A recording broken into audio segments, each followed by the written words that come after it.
കർഷകരുടെയും യുവാക്കളുടെയും തൊഴിലാളികളുടെയും വോട്ട് ലക്ഷ്യമിട്ട് കോൺഗ്രസ് പ്രകടന പത്രിക. ദരിദ്ര കുടുംബങ്ങൾക്ക് പ്രതിവർഷം 72,000 രൂപ ഉറപ്പു നൽകുന്ന ന്യായാണ് പ്രധാന വാഗ്ദാനം. മുൻപുണ്ടായിരുന്ന റെയിൽവേ ബജറ്റ് പോലെ പ്രത്യേക കാർഷിക ബജറ്റ് അവതരിപ്പിക്കും. കാർഷിക കടം തിരിച്ചടയ്ക്കാത്തത് ക്രിമിനൽ കുറ്റമല്ലാതാക്കുമെന്നും പ്രകടന പത്രിക പുറത്തിറക്കി രാഹുൽ ഗാന്ധി പ്രഖ്യാപിച്ചു.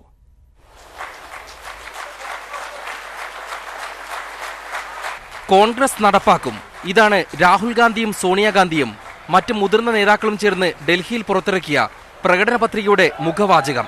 രാജ്യത്തെ പാവപ്പെട്ട 5 കോടി കുടുംബങ്ങളിലെ 25 കോടി ജനങ്ങൾക്ക് പ്രതിവർഷം 72,000 രൂപ നൽകുമെന്ന ന്യായ് പദ്ധതിയാണ് പ്രകടന പത്രികയിലെ പ്രധാന ആകർഷണം. हिंदुस्तान के 20% सबसे गरीब परिवारों को हर महीने उनके बैंक अकाउंट में कांग्रेस पार्टी की सरकार डायरेक्ट पैसा डालेगी. അതിലൂടെ നോട്ട് നിരോധനത്തിന്റെ ദുരിതം മറികടക്കും. കേന്ദ്ര സർക്കാരിലെ 4 ലക്ഷം ഒഴിവുകൾ അടുത്ത വർഷം നികത്തും. സംസ്ഥാനങ്ങളിലെ 22 ലക്ഷം ഒഴിവുകൾ നികത്താൻ സമ്മർദ്ദം ചെലുത്തും. പഞ്ചായത്ത് തലത്തിൽ സേവാമിത്ര എന്ന പേരിൽ 10 ലക്ഷം തസ്തികകൾ സൃഷ്ടിക്കും. ഗ്രാമീണ തൊഴിലുറപ്പ് പദ്ധതിയിലെ തൊഴിൽ ദിനങ്ങൾ 150 ഉയർത്തും. तो हम मनरेगा के 150 दिन गारंटी करना चाहते हैं. 100 से अब हम 150 दिन गारंटी करना चाहते हैं. യുവാക്കൾക്ക് സംരംഭങ്ങൾ തുടങ്ങാൻ ആദ്യ 3 വർഷം അനുമതികളൊന്നും വേണ്ട. 3 साल के लिए हिंदुस्तान के युवाओं को बिजनेस खोलने के लिए कोई परमिशन की जरूरत नहीं, किसी से कोई परमिशन लेने की जरूरत नहीं. കാർഷിക മേഖലയ്ക്ക് പ്രത്യേക ഊന്നൽ നൽകുന്ന പത്രികയിൽ പൊതു ബജറ്റിന് പുറമെ കാർഷിക ബജറ്റ് അവതരിപ്പിക്കുമെന്നാണ് വാഗ്ദാനം. किसानों का एक सेपरेट बजट होना चाहिए. हिंदुस्तान के किसान को मालूम होना चाहिए उसकी एमएसपी कितनी बढ़ाई जाएगी, सब उसके सामने होना चाहिए. കാർഷിക കടം തിരിച്ചടക്കാത്തത് ക്രിമിനൽ കുറ്റമല്ലാതാക്കും. വനിതാ സംവരണ ബിൽ പാസാക്കും. കേന്ദ്ര സർക്കാർ തൊഴിലുകളിൽ സ്ത്രീകൾക്ക് 33% സംവരണം ഉറപ്പാക്കും. കാർഷിക പ്രതിസന്ധിയും തൊഴിലില്ലായ്മയും അടക്കമുള്ള അടിസ്ഥാന വിഷയങ്ങളിലേക്ക് തിരഞ്ഞെടുപ്പ് ചർച്ച തിരിച്ചു കൊണ്ടുവരിക. അതിലൂടെ ഹിന്ദുത്വത്തിലും ദേശീയതയിലും ഊന്നിയുള്ള BJPയുടെ പ്രചാരണത്തെ ചെറുക്കുക. തിരഞ്ഞെടുപ്പ് പ്രകടന പത്രികയിലൂടെ കോൺഗ്രസിന്റെ ലക്ഷ്യം ഇതാണ്. ACC ആസ്ഥാനത്ത് നിന്നും ക്യാമറമാൻ ബിനു ബേസിലിനൊപ്പം M ഉണ്ണികൃഷ്ണൻ, ന്യൂസ് 18. നരേന്ദ്രമോദി സർക്കാർ പിന്തുടർന്ന നയങ്ങളിൽ തിരുത്തൽ പ്രഖ്യാപിക്കുകയാണ് കോൺഗ്രസ് പ്രകടന പത്രിക. കശ്മീർ വിഷയം തുറന്ന ചർച്ചകളിലൂടെ പരിഹരിക്കുമെന്നും വടക്കുകിഴക്കൻ സംസ്ഥാനങ്ങളിൽ സൈന്യത്തിന് പ്രത്യേക അധികാരം നൽകുന്ന നിയമ ഭേദഗതി ചെയ്യുമെന്നുമാണ് വാഗ്ദാനം. കോൺഗ്രസ് ഭീകരപ്രവർത്തകരെയും മാവോയിസ്റ്റുകളെയും പിന്തുണയ്ക്കുകയാണെന്നായിരുന്നു ധനമന്ത്രി അരുൺ ജെയ്റ്റ്ലിയുടെ മറുപടി. ദേശരക്ഷ ആഭ്യന്തര സുരക്ഷാ നയങ്ങളിൽ തിരുത്ത്. രാജ്യദ്രോഹ കുറ്റവും മാനനഷ്ടക്കേസിലെ ക്രിമിനൽ കുറ്റവും എടുത്തുകളയും. കഴിഞ്ഞ 5 വർഷവും വിവാദമായ വിഷയങ്ങളിൽ നിലപാട് പ്രഖ്യാപിക്കുകയാണ് പ്രകടന പത്രികയിലൂടെ കോൺഗ്രസ്. കശ്മീർ പ്രശ്നം തുറന്ന ചർച്ചകളിലൂടെ പരിഹരിക്കുമെന്നാണ് കോൺഗ്രസ് മുന്നോട്ട് വയ്ക്കുന്ന നിലപാട്. മുൻ ഉപാധികളില്ലാതെ ചർച്ചകൾക്കായി 3 വിദഗ്ധരെ നിയോഗിക്കും. ജനവാസ മേഖലകളിലെ സൈനിക വിന്യാസം കുറയ്ക്കും. സൈന്യത്തിന്റെ പ്രത്യേക അധികാര നിയമവും കശ്മീരിലെ പ്രശ്നബാധിത മേഖലകളിലെ നിയമവും പുനഃപരിശോധിക്കും. ബ്രിട്ടീഷ് കാലം മുതൽ നിലനിൽക്കുന്ന വിവാദ നിയമമെന്ന് കാട്ടിയാണ് രാജ്യദ്രോഹ നിയമം റദ്ദാക്കുക. ദേശീയ സുരക്ഷാ ഉപദേഷ്ടാവിനോട് വിശദീകരണം തേടാൻ പാർലമെന്റിന് അധികാരം നൽകും. സുപ്രീം കോടതിയെ ഭരണഘടനാ കേസുകൾ മാത്രം പരിഗണിക്കുന്ന കോടതിയാക്കി മാറ്റും. അപ്പീൽ കോടതികൾ സ്ഥാപിക്കും. വിചാരണയില്ലാത്ത തടവ് നൽകുന്ന നിയമങ്ങൾ ഇല്ലാതാക്കും. 3ാം മുറ തടയാൻ പ്രത്യേക നിയമം കൊണ്ടുവരും. നടപ്പാക്കാനാകാത്ത അപകടകരമായ വാഗ്ദാനങ്ങളാണ് കോൺഗ്രസ് നൽകുന്നതെന്നായിരുന്നു BJP പ്രതികരണം. മാവോയിസ്റ്റുകളെയും ഭീകരവാദികളെയും പിന്തുണയ്ക്കുന്നതാണ് പ്രകടന പത്രിക. इस मैनिफेस्टो में ऐसे एजेंडाज हैं जो देश को तोड़ने का काम करते हैं, राष्ट्र की एकता के खिलाफ जाते हैं, और जो कांग्रेस पार्टी और विशेष रूप से गांधी परिवार की, नेहरू गांधी परिवार की ऐतिहासिक भूल थी जम्मू कश्मीर के संबंध में, जिसके लिए देश कभी उनको माफ नहीं कर सकता, उस एजेंडा को और आगे खतरनाक रूप से बढ़ाने का प्रयास करते हैं. ഏറ്റവും കൂടുതൽ ഭീകരാക്രമണം നേരിടുന്ന രാജ്യത്തെ നിയമങ്ങൾ ദുർബലപ്പെടുത്തിയാൽ അരാജകത്വം ഉണ്ടാകുമെന്നാണ് BJP ആരോപണം. ന്യൂസ് 18 ഡൽഹി. വയനാട് മത്സരിക്കാനുള്ള തീരുമാനത്തിൽ വിശദീകരണവുമായി കോൺഗ്രസ് അധ്യക്ഷൻ രാഹുൽ ഗാന്ധി. മോദി സർക്കാർ ദക്ഷിണേന്ത്യയെ പൂർണ്ണമായും അവഗണിച്ചെന്നും താൻ ദക്ഷിണേന്ത്യക്കാർക്ക് ഒപ്പമാണെന്നും രാഹുൽ പറഞ്ഞു. പത്രിക സമർപ്പിക്കാൻ രാഹുൽ ഗാന്ധിക്കൊപ്പം പ്രിയങ്കയും വയനാട്ടിലെത്തും. राहुल കോൺഗ്രസിന്റെ തെരഞ്ഞെടുപ്പ് പ്രകടന പത്രിക പുറത്തിറക്കുന്ന ചടങ്ങിലാണ് വയനാട്ടിൽ മത്സരിക്കാനുള്ള തീരുമാനത്തിൽ രാഹുൽ ഗാന്ധിയുടെ വിശദീകരണം. ദക്ഷിണേന്ത്യക്കൊപ്പമാണെന്ന് തെളിയിക്കാനാണ് കേരളത്തിൽ മത്സരിക്കുന്നത്. ഈ തീരുമാനത്തിൽ മോദി ഭയന്നിരിക്കുകയാണെന്നും രാഹുൽ ഗാന്ധി പറഞ്ഞു. South India feels hostility from mister Narendra Modi. They feel that they are not being included in the decisions of this country. So I wanted to send a message to South India that we are with you and I am standing with you. Rahul ഗാന്ധിയെ വരവേൽക്കാനുള്ള ആവേശത്തിലാണ് വയനാട്ടിലെ കോൺഗ്രസ് പ്രവർത്തകർ. പ്രിയങ്ക കൂടി ഉണ്ടാകുമെന്ന് അറിഞ്ഞതോടെ ആവേശം ഇരട്ടിച്ചു. നാളെ വൈകിട്ടാണ് രാഹുൽ ഗാന്ധി കോഴിക്കോട് എത്തുക. മറ്റന്നാൾ രാവിലെ 10-ന് വയനാട്ടിലേക്കുള്ള യാത്ര. കൽപ്പറ്റ SKMJ ഹൈസ്കൂളിൽ ഹെലികോപ്റ്റർ ഇറങ്ങി കാറിൽ കളക്ടറേറ്റിലെത്തും. മുതിർന്ന കോൺഗ്രസ് നേതാക്കളും പ്രവർത്തകരും റോഡ് ഷോയിൽ അണിനിരക്കും. സംഘടനാ ചുമതലയുള്ള ജനറൽ സെക്രട്ടറി KC വേണുഗോപാലിനാണ് പരിപാടികളുടെ ചുമതല. SPG പ്രത്യേക യോഗം ചേർന്ന് സുരക്ഷാ ക്രമീകരണങ്ങൾ വിലയിരുത്തി. രാഹുൽ ഗാന്ധിയുടെ വരവിനായി കാത്തിരിക്കുകയാണ് വയനാട്. കോൺഗ്രസിലെ സംസ്ഥാന ദേശീയ നേതാക്കളുടെ ഒരു പട തന്നെ നാളെ മുതൽ വയനാട്ടിൽ ഇറങ്ങി തുടങ്ങും. വയനാട്ടിൽ നിന്ന് ക്യാമറാമാൻ വിനോദ് കുമാറിനൊപ്പം S Vinesh Kumar, News 18. TG Sajith ചേരുന്നുണ്ട്. സജിത്ത്, രാഹുൽ ഗാന്ധി പറഞ്ഞതനുസരിച്ച് ഒരു അനുകൂല തരംഗം ദക്ഷിണേന്ത്യയിൽ ഉണ്ടാക്കുക, കോൺഗ്രസ് അനുകൂല തരംഗം, അതാണ് ലക്ഷ്യം. കൂടാതെ സൗത്തിലെ BJP ഭിന്നിപ്പിക്കുന്ന രാഷ്ട്രീയത്തിനെതിരായിട്ട് ഇല്ലെങ്കിൽ അത്തരത്തിലൊരു പോരാട്ടം വയനാട്ടിൽ മത്സരിക്കുന്നത് കൊണ്ട് രാഹുലിന് സാധ്യമാകുമോ, ഇല്ലെങ്കിൽ വയനാട്ടിലെ സ്ഥാനാർത്ഥിത്വം രാഹുലിന് അത്തരത്തിലൊരു തരംഗം സൗത്ത് ഇന്ത്യയിൽ ഉണ്ടാക്കാൻ സാധിക്കുമോ? അത് എത്രത്തോളം പ്രാക്ടിക്കലാണ്? കോൺഗ്രസ് ലക്ഷ്യമിടുന്ന ഈ രാഷ്ട്രീയ നീക്കം എത്ര കണ്ട് ഫലവത്താകും എന്നത് കണ്ടറിയണം. പക്ഷേ കണക്ക് കൂട്ടലുകൾ വളരെ കൃത്യമാണ്. കോൺഗ്രസിന് കൃത്യമായ കണക്ക് പുതിയ രാഷ്ട്രീയ നീക്കത്തിന് കാരണമായി മുന്നോട്ട് വെക്കാനുമുണ്ട്. നേരത്തെ ധന്യ സൂചിപ്പിച്ച പോലെ ദക്ഷിണേന്ത്യ കേന്ദ്രീകരിച്ച് BJP നടത്തുന്ന വോട്ട് ഭിന്നിപ്പിക്കൽ തരംഗം അല്ലെങ്കിൽ അവരുടെ തന്ത്രത്തിനെ കൃത്യമായി പ്രതിരോധിക്കുക, അത് രാഹുൽ ഗാന്ധിയുടെ വരവോടെ സാധിക്കുമെന്ന കൃത്യമായ ഒരു വിലയിരുത്തൽ കോൺഗ്രസിനുണ്ട്. ഇടതുപക്ഷവുമായിട്ട് മത്സരിക്കുന്നു എന്ന പ്രതിസന്ധികളും അല്ലെങ്കിൽ BJP വിരുദ്ധ മുന്നണിയിൽ ഉണ്ടാവാൻ സാധ്യതയുള്ള ഭിന്നതയും അതൊക്കെ മറികടന്നുകൊണ്ട് അത്തരമൊരു രാഷ്ട്രീയ നീക്കത്തിന് കോൺഗ്രസിനെ പ്രേരിപ്പിക്കുന്ന മുഖ്യ ഘടകം അതാണ്. മറ്റൊരു പ്രധാനപ്പെട്ട കാര്യം കൂട്ടിവായിക്കേണ്ടി വരുന്നത് ദക്ഷിണേന്ത്യൻ സംസ്ഥാനങ്ങളിലെ സീറ്റുകളുടെ എണ്ണം 130 സീറ്റുകളാണ് വരുന്നത്. ഈ 130 സീറ്റുകളിൽ പരമാവധി സീറ്റുകൾ കോൺഗ്രസോ കോൺഗ്രസ് നേതൃത്വം കൊടുക്കുന്ന മുന്നണിയോ നേടിയെങ്കിൽ മാത്രമേ ദേശീയ തലത്തിൽ ഒരു സർക്കാർ ഉണ്ടാക്കുന്ന സാഹചര്യം ഉണ്ടായാൽ അപ്പോൾ കോൺഗ്രസിനും രാഹുൽ ഗാന്ധിക്കും അതിലൊരു മേൽക്കൈ നേടാൻ കഴിയുള്ളൂ. ഈ ഒരു സാഹചര്യം, അതായത് ദേശീയ തലത്തിൽ കോൺഗ്രസിന് ലക്ഷ്യമിടുന്ന സീറ്റുകൾ ഉണ്ടാവേണ്ടത് ദക്ഷിണേന്ത്യയിൽ നിന്നാണ്. അത് കേരളത്തിൽ വയനാട്ടിൽ സ്ഥാനാർത്ഥിയാവുന്നതോടെ അതിൻ്റെ തരംഗം സമീപ സംസ്ഥാനങ്ങളിലും അത് പ്രതിഫലിക്കുമെന്നും അതിലൂടെ ഒരു വലിയ മേൽക്കോയ്മ അല്ലെങ്കിൽ നേട്ടം ഈ മേഖലയിൽ നിന്നും കൈവരിക്കാൻ കഴിയുമെന്നുള്ള രാഷ്ട്രീയ തന്ത്രമാണ് പ്രയോഗിക്കുന്നത്. അതുതന്നെയാണ് കോൺഗ്രസിൻ്റെ കണക്കുകൂട്ടുകൾ. എന്തായാലും കേരളത്തിലുണ്ടായിരിക്കുന്ന ഈ ആവേശം അത് കേരളത്തിൽ മാത്രം ഒതുങ്ങുന്നതല്ല. തമിഴ്നാട്ടിൽ നിന്നും കൂടുതൽ ശക്തമായൊരു വിജയം ലക്ഷ്യമിടുന്നു, കർണാടകയിലും ഉണ്ടാകുന്നു. ഒപ്പം തന്നെ കോൺഗ്രസിന് വലിയ പ്രതീക്ഷയില്ലാത്ത ആന്ധ്ര അടക്കമുള്ള ഇടങ്ങളിലും ഇതിൻ്റെ പ്രതിഫലനം ഉണ്ടാകും എന്ന കൃത്യമായ കണക്ക്, അത്തരമൊരു പ്രതീക്ഷ കോൺഗ്രസിനുണ്ട്. അതാണ് വയനാട്ടിലെ രാഹുൽ ഗാന്ധിയുടെ സ്ഥാനാർത്ഥിത്വത്തിൽ നിന്നും കോൺഗ്രസ് പ്രതീക്ഷിക്കുന്നതും. നാളെ മുതൽ സൂചിപ്പിച്ച പോലെ ഒരു വലിയ തരംഗമായി, പുതിയൊരു തുടക്കമായി പ്രചരണരംഗത്തടക്കം അത് കേരളത്തിൽ ഒതുങ്ങാതെ മറ്റു സംസ്ഥാനങ്ങളിലേക്ക് നീങ്ങുന്ന ഒരു രാഷ്ട്രീയ നീക്കത്തിനാണ്. തിരിച്ചു വരാം. ജോസഫ് വാഴക്കൻ ടെലിഫോണിൽ ചേരുന്നുണ്ട്. ശ്രീ ജോസഫ് വാഴക്കൻ, സജിത്ത് പറഞ്ഞതുപോലെ ഒരു തരംഗം നാളെ മുതൽ രാഹുൽ ഗാന്ധി കേരളത്തിലെത്തുന്നതോടെ ഒരു തരംഗമാണ്, കോൺഗ്രസ് അനുകൂലമായ ഒരു തരംഗമാണ് ലക്ഷ്യമിടുന്നത്. പക്ഷേ വളരെ സുരക്ഷിതമായ വയനാട് പോലൊരു മണ്ഡലത്തിൽ നിന്ന് മത്സരിക്കുമ്പോൾ സ്വാഭാവികമായും ഉയരുന്ന ഒരു വിമർശനമുണ്ട്. അത് മറികടക്കാനുള്ള, അത്തരത്തിലൊരു വിമർശനത്തെ നേരിടാനുള്ള ഒരു ബലമില്ലാത്തൊരു പ്രസ്താവനയല്ലേ ഈ ഒരു കോൺഗ്രസ് തരംഗം? ഇല്ലെങ്കിൽ BJPയുടെ ഈ ഭിന്നിപ്പിക്കൽ രാഷ്ട്രീയത്തിനെതിരായി സൗത്തിലേക്ക് രാഹുൽ ഗാന്ധി വരുന്നു എന്നുള്ളത്? അല്ല, വിമർശനത്തെ നേരിടാനല്ല. വിമർശനങ്ങൾ എന്നൊക്കെ പറഞ്ഞാല് ഈ പല പരിഭവങ്ങളുള്ളവര്, രാഹുൽ ഗാന്ധി വരുമ്പോൾ തങ്ങളുടെ സാധ്യതകളും എല്ലാം നഷ്ടപ്പെടുമെന്ന് തോന്നുന്നവർ, അങ്ങനെയുള്ള ആളുകളുടെ ചെറിയ പരാതികളും പരിഭവങ്ങളും ഒക്കെയാണ്. അതൊന്നും അത് അത്ര കാര്യമുള്ള കാര്യമല്ല. വളരെ പ്രധാനപ്പെട്ട ഒരു ലക്ഷ്യം സൗത്ത് ഇന്ത്യയിൽ നിന്നും UPIക്ക് 80+ 80-ൽ കൂടുതൽ സീറ്റുകൾ നേടുക എന്നുള്ള ഒരു വലിയ ലക്ഷ്യമുണ്ട് ഈ തെരഞ്ഞെടുപ്പില്. എല്ലാം പ്ലാൻ ചെയ്താണല്ലോ തെരഞ്ഞെടുപ്പുകളിൽ എപ്പോഴും രാഷ്ട്രീയ പാർട്ടികൾ നീങ്ങുന്നത്.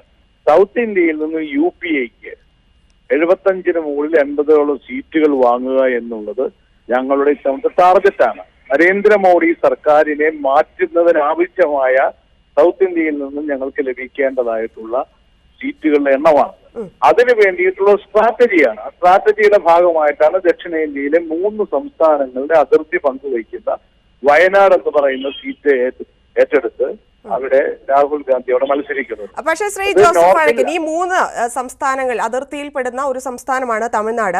തമിഴ്നാട്ടിലെ കാര്യമെടുത്താൽ DMK ഉൾപ്പെടുന്ന സഖ്യത്തിൽ 9 സീറ്റിലാണ് കോൺഗ്രസ് മത്സരിക്കുന്നത്. ഈ DMK തരംഗത്തിൽ മുന്നണി തൂത്തുവാരുമെന്ന് പറയുന്ന തമിഴ്നാട്ടിൽ വയനാട്ടിൽ രാഹുൽ മത്സരിക്കുന്നതുകൊണ്ട് എന്ത് സ്വാധീനമാണ് തമിഴ്നാട്ടിൽ ഉണ്ടാകാൻ പോകുന്നത്? പക്ഷെ നിങ്ങൾ ദേശീയ രാഷ്ട്രീയം തമിഴ്നാട്ടിൽ നിങ്ങൾ മനസ്സിലാക്കിയിട്ടില്ലെന്നിട്ടാണ്. ദേശീയ രാഷ്ട്രീയ പ്രത്യേകിച്ച് ദേശീയ തെരഞ്ഞെടുപ്പുകൾ നടക്കുമ്പോൾ പലപ്പോഴും കോൺഗ്രസിന്റെ സാന്നിധ്യമാണ് DMKയ്ക്കും ADMKയ്ക്കും മാറി മാറി അവിടെ വലിയ മജോറിറ്റി നൽകിയിട്ടുള്ളത്. കാരണം DMK എന്ന് പറയുന്നത് അല്ലെങ്കിൽ തമിഴ്നാടിനൊരു ദ്രാവിഡ രാഷ്ട്രീയം ഉണ്ട് എങ്കിലും ദേശീയ രാഷ്ട്രീയത്തിലേക്ക് വരുമ്പോൾ സ്വാഭാവികമായും കോൺഗ്രസിന് അനുകൂലമായ ഒരു ചിന്ത പലപ്പോഴും തമിഴ്നാട്ടിൽ ഉയരാറുണ്ട്. അതുകൊണ്ട് തന്നെ പലപ്പോഴും ലോക്സഭാ തെരഞ്ഞെടുപ്പുകളില് കോൺഗ്രസ് സഖ്യങ്ങളാണ് തമിഴ്നാട്ടിൽ വലിയ മുന്നേറ്റം നടത്താറുള്ളത്. അത് പലതവണയും പലപ്പോഴും DMKയും ADMKയും ഒക്കെ അവിടെ രാഹുൽ ഗാന്ധി ഒരു വികാരമാണ്. ശരി, ശ്രീ ജോസഫ് വഴക്കൻ, നന്ദി. ഇപ്പോൾ BJP നേതാവ് രാധാകൃഷ്ണ മേനോൻ കൂടി ചേരുന്നുണ്ട്. ശ്രീ രാധാകൃഷ്ണ മേനോൻ, രാഹുൽ ഗാന്ധി എത്തുന്നത് BJPയുടെ ഭിന്നിപ്പിക്കൽ രാഷ്ട്രീയത്തിനെതിരെ സൗത്ത് ഇന്ത്യയിൽ ഒരു തരംഗമുണ്ടാക്കുക, ഇല്ലെങ്കിൽ കോൺഗ്രസ് അനുകൂലമാക്കുക സൗത്ത് ഇന്ത്യ എന്ന ലക്ഷ്യം വെച്ചുകൊണ്ടാണ്. അത്തരത്തിൽ ഒരു ലക്ഷ്യത്തിലേക്ക് കോൺഗ്രസ് എത്താൻ എന്ത് സാധ്യതകളാണ് താങ്കൾ കാണുന്നത്? ഇല്ലെങ്കിൽ എങ്ങനെ പിന്നോട്ട്, ഇല്ലെങ്കിൽ എങ്ങനെ താഴോട്ട് വീഴും രാഹുൽ ഗാന്ധിയുടെ ഈ നീക്കം? അല്ല, രാഹുൽ ഗാന്ധി എത്തുന്നത് ഇപ്പൊ ഇവിടെ സൂചിപ്പിച്ചതുപോലെ ഒരു ലക്ഷ്യം കൊണ്ടാണ് എന്ന് ഞങ്ങളാരും വിശ്വസിക്കുന്നില്ല. കേരളത്തിലെയോ ഭാരതത്തിലെയോ സാധാരണക്കാരായ വോട്ടർമാരും വിശ്വസിക്കാൻ പോകുന്നില്ല. കാരണം രാഹുൽ ഗാന്ധി കഴിഞ്ഞ തെരഞ്ഞെടുപ്പിൽ വിജയിച്ച സ്ഥലത്ത് ഇനിയും വിജയിക്കാനുള്ള സാധ്യതയില്ല. ഉത്തർപ്രദേശ് അടക്കമുള്ള നോർത്ത് ഇന്ത്യൻ സംസ്ഥാനങ്ങളിൽ കോൺഗ്രസിന്റെ സമ്പൂർണമായും പതറിയിരിക്കുന്നു. അവരുടെ ബേസ് നഷ്ടപ്പെട്ടിരിക്കുന്നു. ഈ ഒരു സാഹചര്യത്തിൽ രാഹുൽ ഗാന്ധി അവിടെ നിന്ന് ഓടി രക്ഷപ്പെട്ടതാണ്. പിന്നെ കേരളത്തിലേക്ക് വന്നതിന്റെ പശ്ചാത്തലം പരിശോധിക്കുമ്പോൾ നമുക്കറിയാം വയനാടിന്റെ പ്രത്യേകത. വയനാടില് ഏതാണ്ട് 35% ന്യൂനപക്ഷ മുസ്ലിം വിഭാഗങ്ങള്, 25% ക്രിസ്ത്യൻ വിഭാഗങ്ങള് ഉണ്ട്. അതുകൊണ്ടാണ് ഞങ്ങൾ വരുന്നത് എന്ന് കോൺഗ്രസ് ഇപ്പോൾ ഇവിടെ ചർച്ചയിൽ പങ്കെടുത്ത വാഴയ്ക്കും തന്നെ കഴിഞ്ഞ ദിവസം ഒരു ചാനൽ ചർച്ചയിൽ പറയുന്നത് ഞാൻ കേട്ടു. അപ്പൊ അങ്ങനെയെല്ലാം ഉള്ള ഒരു പ്രദേശത്തേക്ക് രാഹുൽ ഗാന്ധി ഓടി രക്ഷപ്പെട്ടു വന്നത് തീർച്ചയായിട്ടും ഇവിടുത്തെ ന്യൂനപക്ഷ വിഭാഗങ്ങളിൽ പ്രതീക്ഷ അർപ്പിച്ചുകൊണ്ടാണ്. അപ്പൊ അത് കാരണം അവിടെ ഭൂരിപക്ഷ ജനവിഭാഗമുള്ളിടത്ത് അവരുടെ ചെയ്തികൾ കൊണ്ട് തന്നെ, കാരണം അവര് ഇല്ലാത്ത ഒട്ടേറെ പ്രശ്നങ്ങൾ അവിടെ ഉണ്ടാക്കിയത് കൊണ്ട് അവർക്ക് അവിടെ എങ്ങും ജയിക്കാനുള്ള സാധ്യതയില്ല. അപ്പൊ ഇവിടെ വന്നാൽ ജയിക്കാൻ എന്തെങ്കിലും സാധിക്കും എന്നൊരു പ്രതീക്ഷയാണ് അവരെ ഇവിടെ എത്തിച്ചത്. അതിനുള്ള അടിസ്ഥാനപരമായിട്ടുള്ള ബന്ധം എന്ന് പറയുന്നത് ഇസ്ലാമിക തീവ്രവാദ പ്രസ്ഥാനങ്ങളും മാവോയിസ്റ്റുകളുമാണ് ഇപ്പോ വയനാട് അടക്കമുള്ള പ്രദേശങ്ങൾ അടക്കി ഭരിക്കുന്നത്. അതാണല്ലോ ഒരു മാവോയിസ്റ്റിനെ പിണറായിയുടെ പോലീസിനെ അവിടെ വെടിവെച്ച് കൊല്ലേണ്ടി വന്നത്. അപ്പൊ നോർത്ത് ഇന്ത്യയിൽ നിന്നും ഓടിപ്പോന്ന മാവോയിസ്റ്റുകളൊക്കെ വന്ന് അടിഞ്ഞുകൂടുന്ന പ്രദേശത്ത് അവരുടെയൊക്കെ സംരക്ഷണം ഉറപ്പുകൊടുത്തുകൊണ്ട് രാഹുൽ ഗാന്ധി വന്നിരിക്കുകയാണ്. പക്ഷേ ശ്രീ രാധാകൃഷ്ണൻ, രാഹുലിന്റെ ഈ ഒരു പ്രസ്താവന ഇല്ലെങ്കിൽ മോദി സർക്കാർ അവഗണിച്ചു എന്ന് കരുതുന്ന സാധാരണ വോട്ടർമാരെ സംബന്ധിച്ച് രാഹുലിന്റെ ഈ പ്രസ്താവനയും രാഹുൽ നാളെ കേരളത്തിൽ എത്തുന്നതും അവരെ സ്വാധീനിക്കില്ലേ? അല്ല, മോഡി സർക്കാർ അവഗണിച്ചു എന്ന് പറഞ്ഞാൽ കഴിഞ്ഞ UPA ഭരണകാലത്ത് കേരളത്തിൽ നിന്ന് കോൺഗ്രസിന് 8 മന്ത്രിമാരുണ്ടായിരുന്ന കാലത്ത് കേരളത്തിൽ ഉണ്ടാവാത്തത്ര വികസനം, അത് നാഷണൽ ഹൈവേയുടെ കാര്യത്തിൽ, റെയിൽവേയുടെ കാര്യത്തിൽ, ബ്രിഡ്ജുകളുടെ കാര്യത്തിൽ സമസ്ത മേഖലയിലും കേരളത്തില് ഒട്ടേറെ വികസന പദ്ധതികൾ നടപ്പാക്കിയ, ദേവാലയങ്ങൾക്കടക്കം കേരളത്തിലെ തിരുവനന്തപുരം മുതൽ വടക്ക് അറ്റം വരെയുള്ള ഒട്ടേറെ ദേവാലയങ്ങളെ പ്രത്യേക തീർത്ഥാടന പദ്ധതിയിൽപ്പെടുത്തിക്കൊണ്ട് കേന്ദ്ര ഗവൺമെന്റ് പ്രത്യേക സഹായധനമടക്കം നൽകിക്കൊണ്ട് എല്ലാ മേഖലയിലും സമഗ്രമായ സഹായവും മുന്നേറ്റവും ഉണ്ടാക്കുന്ന സമീപനമാണ് നരേന്ദ്രമോദിയുടെ സർക്കാർ കേരളത്തോട് കാണിച്ചിട്ടുള്ളത്. അത് കേരളത്തിലെ ജനങ്ങൾക്ക് തിരിച്ചറിയാം. ഇവരെന്ത് പറഞ്ഞാലും കേരളത്തിൽ മാത്രമല്ല, കർണാടകത്തിലായാലും തമിഴ്നാട്ടിലായാലും ഈ സൗത്ത് ഇന്ത്യയുടെ വികസനത്തിൽ നിർണായകമായി ഒട്ടേറെ കാര്യങ്ങൾ ചെയ്ത സർക്കാരാണ് നരേന്ദ്രമോദിയുടെ സർക്കാർ, BJPയുടെ സർക്കാർ. അപ്പൊ ആ സർക്കാർ ചെയ്ത പ്രവർത്തനങ്ങൾ ഇല്ലാതാക്കാൻ ഇവർക്ക് കഴിയില്ലല്ലോ. കാരണം ജനങ്ങൾക്കത് ബോധ്യമുണ്ട്. അപ്പൊ കന്യാകുമാരിയിലേക്ക് പോകുന്ന ആളുകൾക്ക് ആ പ്രദേശത്തേക്ക് തിരുവനന്തപുരത്ത് നിന്ന് പോകുമ്പോൾ ഉണ്ടായിരിക്കുന്ന റോഡ് വികസനം, ബ്രിഡ്ജുകളുടെ വികസനം, ഇതൊക്കെ നേരിട്ട് ബോധ്യപ്പെടും. അതുപോലെ തമിഴ്നാട്ടിൽ യാത്ര ചെയ്യുന്നവർക്ക് ബോധ്യപ്പെടും. കർണാടകത്തിൽ പോകുന്നവർക്ക് ബോധ്യപ്പെടും. അപ്പൊ എല്ലാ പ്രദേശത്തും അങ്ങനെ വലിയ പുരോഗതി ഉണ്ടാക്കിയ നരേന്ദ്രമോദിയുടെ ഭരണകൂടം ഇവിടെ കേരളത്തിൽ നിന്ന് പ്രത്യേകിച്ച് തെരഞ്ഞെടുക്കപ്പെട്ട എം പിമാരില്ലാഞ്ഞിട്ടും കേരളത്തിൽ നിന്ന് സുരേഷ് ഗോപി, അതേപോലെ റിച്ചാർഡ് ഹെ, വി മുരളീധരൻ, അതിനു പുറമെ അൽഫോൺസ് കണ്ണന്താനത്തെ മന്ത്രിയാക്കി, ഇങ്ങനെ കേരളത്തിന്റെ സമസ്ത മേഖലയിലും സമൂഹത്തിന് വേണ്ടുന്ന സഹായം എത്തിക്കാനും ജനങ്ങൾക്ക് ബന്ധപ്പെടാനുമുള്ള വലിയ വേദിയാണ് നരേന്ദ്രമോദിയുടെ സർക്കാർ കഴിഞ്ഞ പ്രാവശ്യം ഉണ്ടാക്കിയത്. അപ്പൊ അതുവഴി ബഹുജനങ്ങളുമായിട്ടും ഈ സമസ്ത സാമൂഹ്യ മേഖലകളുമായിട്ടും NDA ഗവൺമെന്റിനെ ബന്ധം സ്ഥാപിക്കാൻ കഴിഞ്ഞിട്ടുണ്ട്. തീർച്ചയായിട്ടും അതിന്റെ ഗുണഫലം കേരളത്തിലും NDAക്ക് ഉണ്ടാവും. അപ്പൊ അതുകൊണ്ട് ഇവര് പ്രതീക്ഷിക്കുന്നത് പോലെ കേരളത്തെ കേന്ദ്ര ഗവൺമെന്റ് അവഗണിച്ച ഒരു കാലഘട്ടമല്ല. ദിവസങ്ങളിൽ ശ്രീ വീരാധാകൃഷ്ണ മേനോൻ, ഇനിയുള്ള ദിവസങ്ങളിലാണ്. കാരണം രാഹുൽ വയനാട്ടിൽ നിന്നാൽ ആന്ധ്രയിലും തെലങ്കാനയിലും കൂടാതെ BJP ഒറ്റയ്ക്ക് സ്വാധീനമുള്ള കർണാടകയിലും കേരളത്തിലും എന്തും സംഭവിക്കും, എന്ത് തരംഗമാണ് ഉണ്ടാകാൻ പോകുന്നതെന്ന് ഇനിയുള്ള നാളുകളിലാണ് അറിയാൻ സാധിക്കുന്നത്. ചർച്ചയിൽ പങ്കെടുത്ത എല്ലാവർക്കും നന്ദി. മോദി സർക്കാർ ദക്ഷിണേന്ത്യയെ പൂർണ്ണമായും അവഗണിച്ചെന്നും താൻ ദക്ഷിണേന്ത്യക്കാർക്കൊപ്പമാണെന്നും പറഞ്ഞുകൊണ്ടാണ് രാഹുൽ ഗാന്ധി കേരളത്തിലേക്ക് എത്തുന്നത്. വിവരങ്ങൾ നൽകിയത് സജിത്ത്.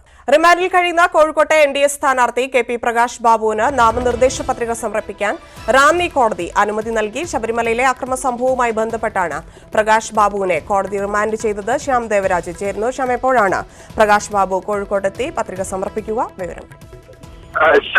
കോഴിക്കോട്ടെ NDA സ്ഥാനാർത്ഥിയാണ് പ്രകാശ് ബാബു. പ്രകാശ് ബാബുവിന് നേരിട്ട് കോഴിക്കോടെത്തി വരണാധികാരി മുൻപാകെ പത്രിക സമർപ്പിക്കാൻ കഴിയില്ല. പകരം ജയിലർ മുൻപാകെ നാളെ പത്രിക നൽകാം. ഒപ്പം ഈ സത്യവാങ്മൂലവും ജയിലർക്ക് മുൻപിൽ ചൊല്ലണം. പത്രിക സമർപ്പിക്കുന്ന സമയത്ത് ചൊല്ലേണ്ടുന്ന ഒരു സത്യവാചകമുണ്ട്. ആ സത്യവാചകം ജയിലറുടെ മുന്നിൽ ചൊല്ലാം. ആ ജയിലർ ഇത് സാക്ഷ്യപ്പെടുത്തിയ ശേഷം ശബരിമലാക്രമവുമായി ജയിലിലുള്ള NDA സ്ഥാനാർത്ഥി KP പ്രകാശ് ബാബുവിന് റാന്നി കോടതി പത്രിക സമർപ്പിക്കാൻ അനുമതി നൽകിയിരിക്കുന്നു. ശ്യാം ദേവരാജാണ് വിവരങ്ങൾ നൽകിയത്. NDA സ്ഥാനാർത്ഥി തുഷാർ വെള്ളാപ്പള്ളി വയനാട്ടിൽ തെരഞ്ഞെടുപ്പ് പ്രചാരണം ആരംഭിച്ചു. ലക്കിടിയിലെ കരിന്തണ്ടൻ സ്മാരകത്തിൽ പുഷ്പാർച്ചന നടത്തിയ ശേഷമായിരുന്നു പ്രചാരണത്തിന്റെ തുടക്കം. നാളെയാണ് തുഷാർ പത്രിക സമർപ്പിക്കുക. BJP ദേശീയ നേതൃത്വം ആവശ്യപ്പെട്ടതനുസരിച്ചാണ് വയനാട്ടിൽ മത്സരിക്കുന്നതെന്നും രാഹുൽ ഗാന്ധിയെ തോൽപ്പിക്കുകയാണ് ലക്ഷ്യമെന്നും തുഷാർ വെള്ളാപ്പള്ളി പറഞ്ഞു. തൃശൂരിൽ സുരേഷ് ഗോപി BJP സ്ഥാനാർത്ഥിയാകും. BJP കേന്ദ്ര നേതൃത്വത്തിന്റെ പ്രഖ്യാപനം ഇന്ന് തന്നെ ഉണ്ടാകും. സുരേഷ് ഗോപി സ്ഥാനാർത്ഥിയാകുന്നതോടെ ശക്തമായ ത്രികോണ മത്സരത്തിന് തൃശൂരിലും അരങ്ങൊരുങ്ങി. വിജയപ്രതീക്ഷ പുലർത്തുന്ന മണ്ഡലങ്ങളിൽ പ്രചാരണത്തിന് പ്രധാനമന്ത്രി നരേന്ദ്രമോദിയും എത്തും. തുഷാർ വെള്ളാപ്പള്ളി വയനാട്ടിലേക്ക് പോയതോടെയാണ് തൃശൂരിലേക്ക് സുരേഷ് ഗോപി എത്തുന്നത്. A ക്ലാസ് മണ്ഡലമായി BJP കരുതുന്ന തൃശൂരിൽ LDF, UDF സ്ഥാനാർത്ഥികൾക്ക് ശക്തമായ വെല്ലുവിളി ഉയർത്താൻ സുരേഷ് ഗോപിക്ക് കഴിയുമെന്നാണ് കേന്ദ്ര നേതൃത്വത്തിന്റെ കണക്കുകൂട്ടൽ. BJP കേന്ദ്ര നേതൃത്വം സുരേഷ് ഗോപിയുമായി ചർച്ച നടത്തി. തൃശൂരിൽ മത്സരിക്കാൻ സുരേഷ് ഗോപി സന്നദ്ധത അറിയിച്ചു. ഔദ്യോഗിക സ്ഥാനാർത്ഥി പ്രഖ്യാപനം ഉടനുണ്ടാകും. വ്യാഴാഴ്ചയാണ് നാമനിർദ്ദേശ പത്രിക സമർപ്പിക്കാനുള്ള അവസാന തീയതി.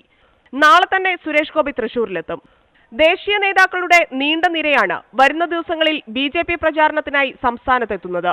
സ്മൃതി ഇറാനി, സുഷമ സ്വരാജ്, രാജ്നാഥ് സിംഗ്, നിതിൻ ഗഡ്കരി തുടങ്ങി BJPയുടെ ദേശീയ നേതാക്കൾ പ്രചാരണത്തിനായി വരുന്ന ആഴ്ചകളിൽ കേരളത്തിലെത്തും. പ്രചാരണത്തിന്റെ അവസാന ഘട്ടത്തിൽ പ്രധാനമന്ത്രി നരേന്ദ്രമോദിയും ദേശീയ അധ്യക്ഷൻ അമിത്ഷായും കേരളത്തിലെത്തുമെന്നാണ് സൂചന. വലിയ പ്രതീക്ഷ പുലർത്തുന്ന തിരുവനന്തപുരം മണ്ഡലം കേന്ദ്രീകരിച്ചായിരിക്കും ദേശീയ നേതാക്കളുടെ പ്രധാന പ്രചാരണ പരിപാടികൾ. പുതിയ സാഹചര്യങ്ങളിൽ പത്തനംതിട്ട മണ്ഡലത്തിലും BJP വലിയ വിജയപ്രതീക്ഷ വെച്ചു പുലർത്തുന്നുണ്ട്. ന്യൂസ് 18 തിരുവനന്തപുരം.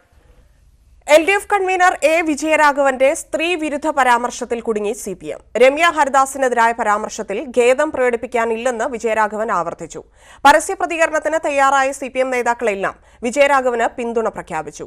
അധിക്ഷേപ പരാമർശത്തിനെതിരെ രമ്യ ഹരിദാസ് പോലീസിൽ പരാതി നൽകി. വിജയരാഘവനെതിരെ കേസെടുക്കണമെന്നാവശ്യപ്പെട്ട് DGPക്ക് രമേശ് ചെന്നിത്തലയും പരാതി നൽകി. നോമിനേഷൻ കൊടുക്കാൻ പോയ നമ്മുടെ ഇവിടുത്തെ സ്ഥാനാർത്ഥി എവിടെയാ, നമ്മുടെ ആലത്തൂരിലെ സ്ഥാനാർത്ഥി പെൺകുട്ടി, അവരാദ്യം വന്നിട്ട് ആരെ കണ്ടു? പാണക്കാട്ടെ തങ്ങളെ കണ്ടു. പിന്നെ പോയിട്ട് ആരെ കണ്ടു? കുഞ്ഞാലി കുട്ടിയെ കണ്ടു. അതോടുകൂടി ആ കുട്ടിയുടെ കാര്യം എന്താന്ന് എനിക്ക് പറയാൻ വയ്യ. പോയിട്ടുണ്ട്. ഇവിടെ എന്തായാലും എല്ലാവരും പാണക്കാട്ടൊന്നും ഇങ്ങനെ കണ്ടോണ്ടിരിക്കുകയല്ലോ. സ്ഥാനാർത്ഥി മറ്റേ രമ്യ പാണക്കാട്ട് കുഞ്ഞാലിക്കുട്ടിയുടെ മുന്നിൽ രമ്യരിക്കുന്ന ചിത്രം കണ്ട് ഞാൻ അന്തം വിട്ട് നിന്നു പോയതാണ്. ഇപ്പൊ ഈ കഴിഞ്ഞാഴ്ച 4 ദിവസം ഞാൻ കണ്ടത് ഒക്കെ അങ്ങോട്ട് വെച്ചടിക്കും. അപ്പൊ എല്ലാവരും പാണക്കാട്ടേക്ക്, അല്ലാത്തൊരു കുഞ്ഞാലിക്കുട്ടിയുടെ വീട്ടിലേക്ക് വെച്ചടിക്കുമ്പോ കുഞ്ഞാലിക്കുട്ടിയും മുഹമ്മദ് ബഷീറും കൂടി എന്തുകൊണ്ടാണ് കുണ്ടോട്ടിക്ക് വെച്ചടിച്ചത് എന്നുള്ള കാര്യമാണ് എനിക്ക് മനസ്സിലാവുന്നത്. ആദ്യം പ്രചാരണം തുടങ്ങിയ LDFനെ സമ്പൂർണ്ണമായി പ്രതിരോധത്തിലാക്കിയ ഈ പ്രസംഗങ്ങൾക്ക് ശേഷം കൺവീനർ A. വിജയരാഘവൻ ഇന്നും അതിനെ ന്യായീകരിക്കുകയായിരുന്നു. അവർക്കതിൽ വിഷമിക്കേണ്ടതില്ല, കാരണം ആ ഉദ്ദേശം എനിക്കില്ല. അവരങ്ങനെ വിഷമിക്കുകയും വേണ്ട. നമ്മളുടെ സാഹോദര്യപൂർവ്വമല്ലേ അവരുള്ള സമീപനം. നമ്മൾ ഖേദം പ്രകടിപ്പിക്കുന്നുണ്ടോ എന്ന് മാധ്യമപ്രവർത്തകർ ആവർത്തിച്ച് ചോദിച്ചപ്പോൾ വിജയരാഘവൻ ഇങ്ങനെ പറഞ്ഞ് അവസാനിപ്പിച്ചു. ഒരു വ്യക്തിവിദ്വേഷത്തിൻ്റെയോ അല്ലെങ്കിൽ ആരെങ്കിലും വേദനിപ്പിക്കലോ ഒന്നും നമ്മുടെ ഈ ഉദ്ദേശത്തിലില്ല. വേദനിച്ചിട്ടുണ്ടെങ്കിൽ എനിക്കൊരു വിഷമമുണ്ട്. A. വിജയരാഘവനെതിരെ ആലത്തൂർ ഡിവൈഎസ്പിക്ക് രമ്യ ഹരിദാസ് പരാതി നൽകി. തെറ്റ് തന്നെയാണ് എന്ന് പറയാൻ മുഖ്യമന്ത്രി പോലും തയ്യാറാവാതെ നിൽക്കുന്ന ഒരു സാഹചര്യം. ഞാൻ വിചാരിച്ചത് ഒരു ഉച്ചയാകുമ്പോഴത്തേക്കും ഇതിനകത്ത് എന്തെങ്കിലും ഒരു നടപടി സ്വീകരിച്ച് സർക്കാർ തന്നെ ഇതിനകത്തൊരു നടപടി എടുത്ത് പോലീസ് മുഖേന നിയമവുമായി ബന്ധപ്പെട്ട ഒരു നടപടിയൊക്കെ സ്വീകരിക്കുമെന്ന് പ്രതീക്ഷിച്ചു. പക്ഷെ അതൊന്നും കാണുന്നില്ല. വ്യാപക പ്രതിഷേധം ഉയർന്നിട്ടും പ്രസംഗത്തെ ന്യായീകരിക്കുകയായിരുന്നു മറ്റ് CPM നേതാക്കളും. ഞാൻ അങ്ങനെ ആർക്കും തെറ്റായിട്ട് പറഞ്ഞിട്ടില്ല എന്ന് LDF കൺവീനർ തന്നെ വ്യക്തമാക്കിയിട്ടുണ്ട്. പിന്നെ അനാവശ്യമായി ഇത്തരം വിവാദങ്ങൾ ഉണ്ടാക്കുക മാത്രമാണ് ചെയ്യുന്നത്. CPM നേതാക്കളെല്ലാം പ്രസംഗത്തെ ന്യായീകരിക്കുമ്പോൾ ഇനിയും നിലപാട് വ്യക്തമാക്കാൻ CPI ഉൾപ്പെടെയുള്ള പാർട്ടികൾ തയ്യാറായിട്ടില്ല. News desk news 18. സംസ്ഥാന സർക്കാരിനെയും BJPയെയും രൂക്ഷമായി വിമർശിച്ച് കോൺഗ്രസിനെ ഭാഗികമായി പിന്തുണച്ചും NSSന്റെ നിലപാട് പ്രഖ്യാപനം. വിശ്വാസത്തിന്റെ പേരിൽ വോട്ട് ചോദിക്കാൻ ആർക്കാണ് അർഹതയുള്ളതെന്ന് വിശ്വാസികൾ തീരുമാനിക്കട്ടെ എന്ന് NSS വ്യക്തമാക്കി. റെയിൽവേ വിമാന ടിക്കറ്റുകളിൽ പ്രധാനമന്ത്രിയുടെ ചിത്രം ഉപയോഗിച്ച സംഭവത്തിൽ ഉദ്യോഗസ്ഥർക്കെതിരെ അച്ചടക്ക നടപടി സ്വീകരിക്കണമെന്ന് കേന്ദ്ര തെരഞ്ഞെടുപ്പ് കമ്മീഷൻ. പെരുമാറ്റച്ചട്ടം നടപ്പാക്കുന്നതിലെ അലംഭാവത്തിനാണ് നടപടി ആവശ്യപ്പെട്ടത്. ചുമതലയുള്ള ഉദ്യോഗസ്ഥർക്കെതിരെ നടപടിയെടുത്ത് ഒരാഴ്ചയ്ക്കകം റിപ്പോർട്ട് നൽകാൻ റെയിൽവേക്കും എയർ ഇന്ത്യയ്ക്കും നിർദ്ദേശം നൽകി. മേഹൂൻ ചൌക്കീദാർ എന്നെഴുതിയ ചായക്കപ്പുകൾ IRCTC തീവണ്ടിയിൽ ഉപയോഗിച്ചതിലും കമ്മീഷൻ വിശദീകരണം തേടി. വ്യാഴാഴ്ചയ്ക്കകം റിപ്പോർട്ട് നൽകാനാണ് നിർദ്ദേശം. സീറോ മലബാർ സഭ ഭൂമി ഇടപാടിൽ മേജർ ആർച്ച് ബിഷപ്പ് ജോർജ് ആലഞ്ചേരിക്കെതിരെ കേസെടുത്തു. തൃക്കാക്കര മജിസ്ട്രേറ്റ് കോടതിയാണ് കേസെടുത്തത്. അതേസമയം ഭൂമി ഇടപാടിൽ 3 കോടി രൂപ പിഴ ചുമത്തിയ ആദായ നികുതി വകുപ്പിന്റെ നടപടിക്കെതിരെ എറണാകുളം അങ്കമാലി അതിരൂപത അപ്പീൽ നൽകും.